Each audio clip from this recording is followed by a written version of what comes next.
One of the best parts of Replica Surfaces is getting to know you and seeing all of the photos that you post and that you share. So in this video, I'm sharing some of my favorite customer photos and teaching you all of the tips that come from these.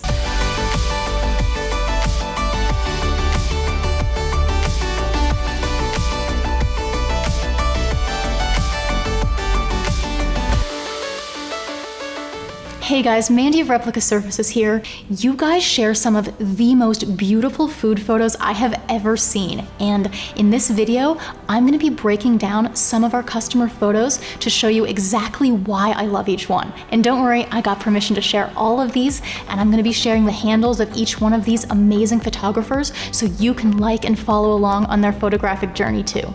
So the first photo I want to show you is this one from Kara Harmon Photo. What instantly caught my eye about this photo was how the focus changes so much from the front to the back of it. So you can see here that the marshmallows in the front are very blurred, very out of focus. Then the subject that she wants you to focus on, crisp and beautifully in focus, and finally the background is out of focus again. To achieve this effect, you'll need to select a very low f-stop on your DSLR camera and also manually focus so that the focus is on your subject. If you're using an iPhone or another phone camera, you can get a similar effect by using the Lightroom mobile app and adjusting the focus in there. I have a video all about phone photography that I'll link to at the bottom, so check that out if that's something you're interested in. So this next photo is from In Krista's Kitchen, and the first thing that caught my eye about it was how she sprinkled the cilantro and the goat cheese in this beautiful crescent shape.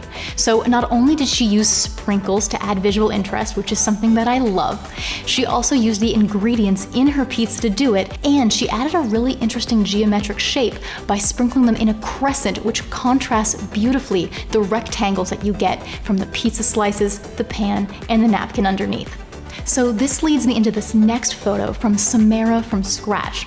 In this photo, I love that, one, she did sprinkle some chocolate in the top right-hand corner, which really applies to the brownie that she's photographing, but she also chose to use flowers to add extra visual interest.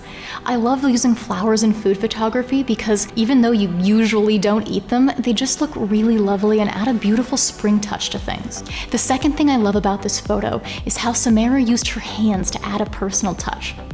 And before we move on, and because I say it every video, please just take a second to like, subscribe, and turn on notifications so you don't miss any of these videos in the future. I release them every week. So as much as I do love sprinkling, I also love a really simple photo that just has a lot of texture. An amazing example of this is this photo from Linnea Ingrid, who used the texture of the butcher's paper underneath the pan to add really all the texture and the framing that you need to show off the meringues. In addition to the simplicity of this styling, I also really liked that Linnea Ingrid added the hand. It can be your hand, a friend's hand, a child's hand. Including a hand in your photo really does add a personal touch that helps to connect with your viewer.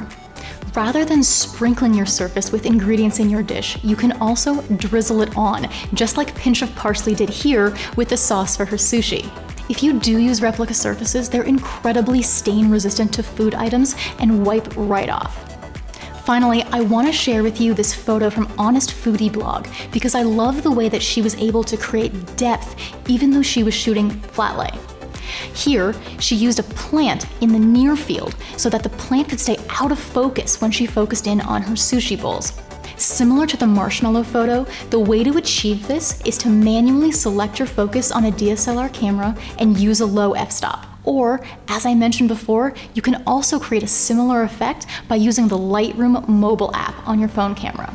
To really hammer home how beautiful this plant to create depth technique is, here's another example from Heather's Home Bakery where she uses a very similar technique and it's just as beautiful. And that's it, guys. These are just some of my favorite photos that I have seen that you have taken lately. Please keep hashtagging Replica Surfaces on Instagram. We currently have almost 14,000 hashtags that you guys have shared, and I love seeing absolutely every one of them. If you enjoy quick photo breakdowns like this, definitely follow Replica Surfaces on Instagram and TikTok. We dish these out almost every single day.